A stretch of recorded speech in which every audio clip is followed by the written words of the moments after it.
Hello, everybody. I hope you guys are well. I hope your families are well. Just wanted to touch base with everything in terms of where we're at. Fortunately, I was able to discuss things with you in case something like this did happen before we did leave for this break, I suppose, if you want to call it that. As far as how we're going to approach this in terms of our class is concerned. So just to reiterate some of that information to you, every day you're going to find an assignment in Schoology. That assignment in Schoology is going to have a link to a video just like this. And it's also going to have an assignment attached to it. So once you are done watching the video, you're going to click that. You're going to open up that assignment, or I'm sorry, you're going to open up the assignment, and in the assignment, you're going to see an attachment. Open up the attachment. You're going to answer the questions in Notability. They have to be written, no typed answers. Make sure you write them out. Just quick fill-ins. That's all they really are. Reiterating the material that were in the notes for that day, and just submit it to me. That will be a homework assignment every day. So just make sure they're submitted to me by the time on a regular scheduled day, as far as time is concerned. Make sure it's submitted by the beginning of class. So, for instance, if you have me third period starts at 9:16 is when the bell rings for class. So just make sure if you have me third period, your assignments are due at 9:16. And then again, whatever period you have and coincides with that time, just make sure it's submitted by that time. Okay, now I'll explain everything else in writing in the assignment. So if you have any questions still, just shoot me an email. As far as the family history project is concerned, I know you guys probably may have questions about that. Definitely submit the works cited. That should be submitted by, if you're watching this on Monday, make sure it's submitted by 3 o'clock. That's something that we're going to continue with. So that's something I'll check later this week or at some point. Just make sure it's submitted, though, by 3 o'clock. All right, I will check submissions as far as that goes. And as far as the paper goes, I'm in the conversation right now with Mr. Chaffee and Mr. Bursig and Mr. Feckman and Mr. McCutcheon, and Mr. Cartier, as far as how we're going to go about with the family history project. As of right now, nothing's changed. However, we might amend it somewhere if we feel the need to. So we'll get back to you on that. But for now, just make sure the works cited submitted. Okay, so as far as the notes, we left off talking about the United States declaring war against Britain, right? We declare war on June 18th, 1812, and that's the first time an American president has ever signed a declaration of war. And at the time, Britain was still at war with Napoleon, and that was something that was an ongoing conflict for quite some time. And now we have to kind of take the offensive, right? So one of the first times that we decide to take the offensive was with Canada. Now, Canada was under British control, obviously, as you hopefully know. And Canada was seen as an opportunity for us, the United States, to maybe get some quick victories. It was an opportunity maybe that if we do get some quick victories, then maybe Britain might have the need to force an immediate surrender, right? So we do have some issues in our way. We had talked about that. So the United States is not really prepared for war. The Revolution of 1800 under Thomas Jefferson has completely handicapped us to the point where we might not even be able to field an army that is substantial enough to compete against the British. So this is something that we have to look in the mirror and say, are we ready to do something like this? But at the end of the day, after declaring war, we really have no choice. So the U.S. is going to lead 3 attacks into Canada, really from the Great Lakes area, and unfortunately, they're all unsuccessful. The one most embarrassing conflict that we get involved in out of the 3 attacks, the one that is really standing out in terms of American history, is led by an American general. His name is General Hull. General Hull has about 2,000 troops. He's going through the Great Lakes. You can see it on the map on the left-hand side where Fort Detroit is. He crosses into the territory of Canada, and he panics. Now, we had talked about some of the issues as far as America is concerned, whether it be the size of the military or the inexperienced generals, and we see that here right away. General Hull has about 2,000 guys. He crosses into Canada. He gets about halfway there, and he panics. He doesn't think that he's prepared to attack a British fortification in Canada. So he turns around, and on his way back, a British general, General Brock, he decides with his Native American allies, he is going to take the offensive. And he attacks, not only does he attack the 2,000 troops at Fort Detroit, but he's able to take Fort Detroit for the hands of the British. It's an embarrassing loss for the United States, and certainly it shows the inexperience that some of our generals have, and that's going to be an ongoing problem that we have as we continue on with the War of 1812. But listen, this is not ultimately the worst thing that's possibly going to happen. We are going to have some victories. We are going to have some losses. But definitely this doesn't make us look very good in the grand scheme of things. Let's talk about some naval conflicts. So as far as naval victories are concerned, we do have a few. There are some significant ones during the War of 1812. Now, we did talk about some of the issues from the American naval standpoint. We only had 20 U.S. warships that were readily available to us at the beginning of the War of 1812 because of that revolution of 1800 under Jefferson, and the British had many, many more. They had about 1,000 warships, and at any moment, they could send hundreds of them if they wanted to over across to America to blockade our ports, which is exactly what they did. But there was one very, very famous naval battle that takes place about 600 miles off the coast of Boston in the middle of the Atlantic Ocean. It was between the United States Constitution, the USS Constitution was our battleship, against the HMS, or Her Majesty's ship, Guerriere. That was the British ship. So this U.S. ship was an enormous ship. It had 50 guns on them, which is an enormous amount of guns comparatively to the time. And we were able to not only decimate the HMS Guerriere, but we were also able to take the British ship in under 30 minutes, as it says here in your notes. So again, our ships were bigger. We were able to carry more weaponry, despite us not being able to kind of keep up with the other British ships, numerically speaking, in terms of the amount of them. But they were big, they were powerful, and they did have capabilities of doing a lot of damage. So that's something that definitely helped us out. And the Constitution, the USS Constitution, got the nickname Old Ironsides because it was reinforced with about a 3-foot thick hull or body of the ship, which was made of oak. So basically the cannon fire of the smaller HMS Guerriere was bouncing off the sides of the USS Constitution almost as if it was made of iron. So that's why it was called Old Ironsides, despite, of course, the ship being made of oak. All right, so that is something that I want you to associate that with. USS Constitution was known as Old Ironsides. Let's talk about some other naval conflicts as well during the War of 1812. So this other one that we're going to talk about in the Great Lakes region, and again, if you go back 2 slides or so, you'll see the map that I was talking about. The Great Lakes region was extremely important for America's stability in the region, especially the area bordering Canada. The Great Lakes region was crucial to defeat the British, especially, again, to prevent them with their possession of Canada from crossing down into the northern part of our country and trying to get some of our territory under their control. So it was important to kind of protect that region. So the U.S. Navy is going to do a good job dominating this Great Lakes region. We are going to suffer some defeats, but one of the more popular success stories of the Great Lakes territory is going to happen under the command of Captain Oliver Hazard Perry. You see his name here. He was on board the USS Niagara. Actually, this was the second ship that he was on during this battle. It was the Battle of Lake Erie. After suffering damage to his original ship, he boarded the USS Niagara and he kept fighting. He defeated the British Navy, and when he wrote back the consequences of this battle to Congress in the official declaration saying that we were able to achieve victory in the Battle of Lake Erie against the British, he had said that we have met the enemy and they are ours. All right, so the Great Lakes region, as far as this battle is concerned, was very important for us to keep our strength in the northern region of the United States during this war. So again, always associate that quote, "We have met the enemy and they are ours," with Oliver Hazard Perry during the Battle of Lake Erie. All right, but again, there's only so much that we can do, right? We're going to have our setbacks. Obviously, the British Navy by far is the strongest one in the world at this point, so it's not like we're going to have these victories coming across the board very quickly and very commonly. We are going to have our problems.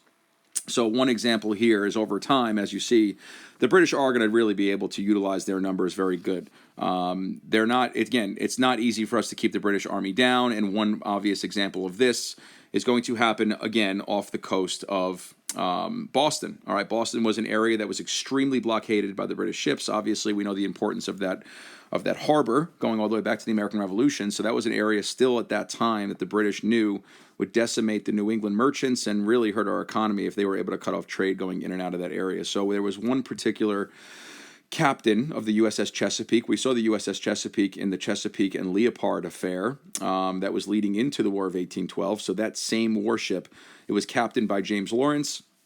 He unfortunately is going to be mortally wounded in this engagement with the HMS Shannon. That was the name of the British ship here in this case. And as Captain James Lawrence was being carried into the bottom of the USS Chesapeake after he was wounded, which again, he eventually will die of his wounds, he had told his crew to fire faster, and here's the quote, "Not give up the ship. Fight her until she sinks." Now, unfortunately, she did not sink. The whole crew was captured by the British, who ended up boarding the USS Chesapeake, and from that point, the British are going to kind of stamp their stronghold of a naval presence off the coast of the United States for the rest of this war. Now, of all things that could go wrong, this is a very crucial one.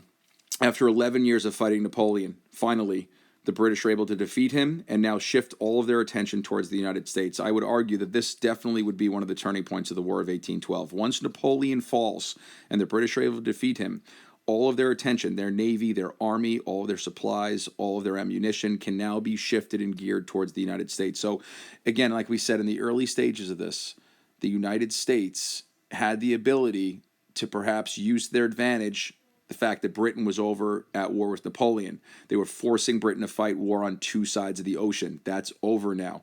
Britain has now defeated Napoleon in 1814, and now all of their attention shifts. So going into 1814, this is a crucial time for the United States. Are they going to be able to keep up with the British now that their full disposal of resources and attention is now going to be shifted to the United States? So they have to come up with a plan, and obviously this is going to be a very, very important plan for Britain moving forward. So here it is. Great Britain comes up with a three-part invasion tactic of the United States. Again, as I said right here, and you can write that down, Britain can now shift all their attention towards us. So if you see here, all right, I have the map here for you. Their plan is as follows, and I'll write it out for you. So their plan is a three-part plan. They need to take control of the Great Lakes region. They need to take control maybe of the heart of America, which is our capital, right in the Chesapeake Bay area, which is where Washington, D.C. is. And don't forget about the importance of the port of New Orleans, right? That same port that we were so interested in purchasing from the French, and eventually we get the whole thing under the Louisiana Purchase. That port of New Orleans gives full control, as you know, hopefully, of the Mississippi River. If you have the port of New Orleans, you also have control of the Mississippi River. If you have control of the Mississippi River, especially if you're British, you are now limiting the expansion of the United States going west. So that's why that port in the south was extremely critical for the British to achieve victory in this war. So they want the northern part. That's the first plan of attack, the northern region where the Great Lakes is. They're going to try to attack the capital, Washington, D.C., and any ports around there. They have Baltimore Harbor in there as well. That's the second area of attack. And then the third area attack will be in the south, and specifically to try to get the port of New Orleans under British control. So these are all tactics. These are plans, as you see here, of what the British want to do. All right, so now we're back here as far as this goes. So the three-plan attack, right? Great Lakes region in the north, Chesapeake Bay area in the center, the heart of America, and then the New Orleans region is what they want to get in the southern part. All right, so let's see how they play all this out. We'll start with the first one, the Great Lakes region in the north. Okay, so it's called the Battle of Plattsburgh. If you guys are starting to apply for colleges, if you're starting to look at certain places upstate, it's a relatively popular SUNY school. It's called SUNY Plattsburgh. That's where a very significant naval battle took place during the War of 1812. In the beginning stages of this, now that Britain has full control of really their resources. So in the Great Lakes region, the U.S. fortunately is able to show their naval power under the command of General McDonough. He is going to be able to stem off an attack by the British early on.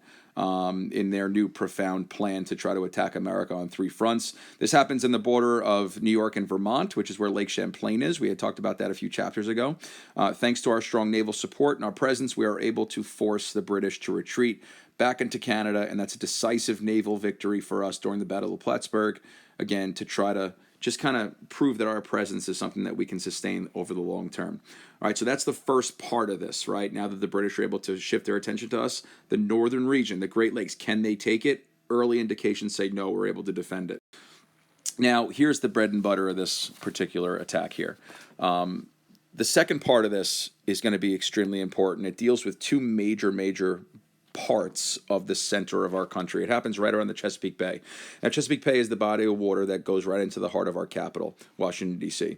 Now, unfortunately, President Madison had avoided warnings from a few weeks earlier that the British are definitely going to plan to attack the capital.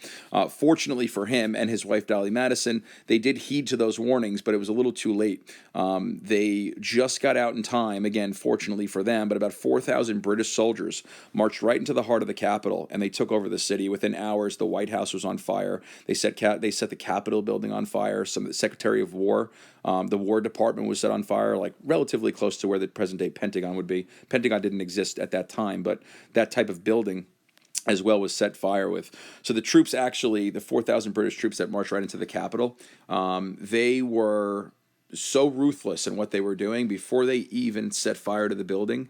The last few staff members from the White House had just escaped about an hour or two before. It was that late in terms of when everyone was getting out.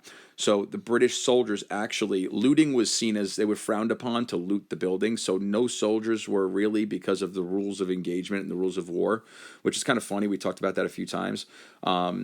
Out of the 4,000 British soldiers, none of them really looted the White House. A lot of the really, really important artifacts were taken by Dolly Madison, which I'll get into in a second, right before they had left. Any important cabinet documents, any type of personal documents that would have been able to be retrieved from the house before the British approached, those were all taken out of the house. But not only was the Capitol burned, the White House was burned, and those 4,000 troops walked into the White House, and they had seen the main dining table was set for dinner, and the stoves were actually still warm in the kitchen.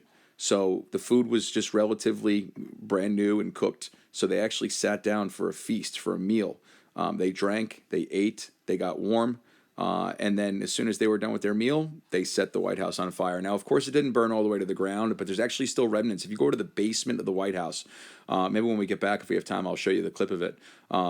There's a documentary of like footage of basically people going down into the analysts and journalists going down into the bowels of the White House, and there's still burn marks on certain parts of the original foundation of the White House from when it was burned in 1814. So they did get access to the White House, and also they were planning on attempting to overthrow another very, very, very important fort in Baltimore Harbor called Fort McHenry. Now, the story goes, and this is where the Star Spangled Banner comes from. This is all part of like the British invasion policy of the central part, the second part of the attack. Francis Scott Key, he was a poet. He was very famous during that time period for writing many different types of poems. But nevertheless, he was watching the bombardment of Fort McHenry from the harbor. There were British naval ships that were bombarding this fort all throughout the night. And the night, actually the date itself specifically is September 10th of 1814. And during that time period, they were pummeling the fort with cannon fire and all these different types of artillery. And the idea was that the next morning, they were expecting the Americans to raise the white flag and pull down the American flag and raise the white flag of surrender. Well, the next morning, Francis Scott Key, he awakens and sees the American flag is still flying over the fort. They refuse to surrender, and that caused the British to retreat and decide, you know what, we'll live to fight another day. We're going to leave and leave this fort to itself. So the whole idea behind the Star-Spangled Banner, of course, is that our flag was still flying high despite all of the bombardments of the night before. Francis Scott Key wrote this poem. He wrote down his observations. The Star-Spangled Banner became the national anthem officially on March 3rd of 1931 when President Hoover signed this into law, making it our national anthem. Now, just real quick, going back to the burning of the White House, very famously, famous story goes, Dolly Madison was one of the last people to leave the White House before the British approached. And she was just trying to get anything she possibly could out of the White House. And there was a full-length photo, a canvas photo of George Washington. And unfortunately, it was bolted to the wall. So she had told the servants to rip the frame apart and roll up the canvas. And that picture of George Washington, very famously, is still up in the White House to this day. It was taken from the White House right before it was burned by the British, and that was something that Dolly Madison had saved, more or less the last chance she possibly had to do so. All right, and then the next slide, just of course, you're never going to have to obviously know the full wording of this original poem, but this is the Star-Spangled Banner in its entirety, the way that Francis Scott Key had written it about the observations that he saw that night. All right, so those are the notes for what we're going to do right now. Just make sure anything that you didn't have copied down. My suggestion would be split screening it, right? So have this video on the left perhaps, and then have your notes on the right, and just like we would do in class, just jot anything down that you see that you might need to know as far as what I just went over. I'm going to attach in, if you don't see it yet, in Schoology, there's going to be an attachment of a worksheet. The worksheet every day is just going to be about the notes that we just talked about. Make sure that that assignment, however, is submitted to me. Usually my homework assignments are at 3 o'clock the next day. As part of our assignment, we're going to go over these things in conferences. I'll explain that to you in the writing of the assignment in a little while when you see it, if you haven't already. So just make sure you hand in that assignment, that attachment, the worksheet. You write it out. Do not type it. Make sure you write it out, and you submit it to me by the beginning of class. Again, we're following a regular schedule every day, so just make sure, again, if you're in third period, class starts at 9:16. So make sure by 9:16 that attachment is submitted to me as homework every day these attachments are going to be graded as a homework. So do not forget to do that part of it. All right. So that's kind of how the flow is going to be every day. And again, I'll introduce the conference part of this in the writing in the assignment when you see it next. All right, guys, take care. Talk to you tomorrow.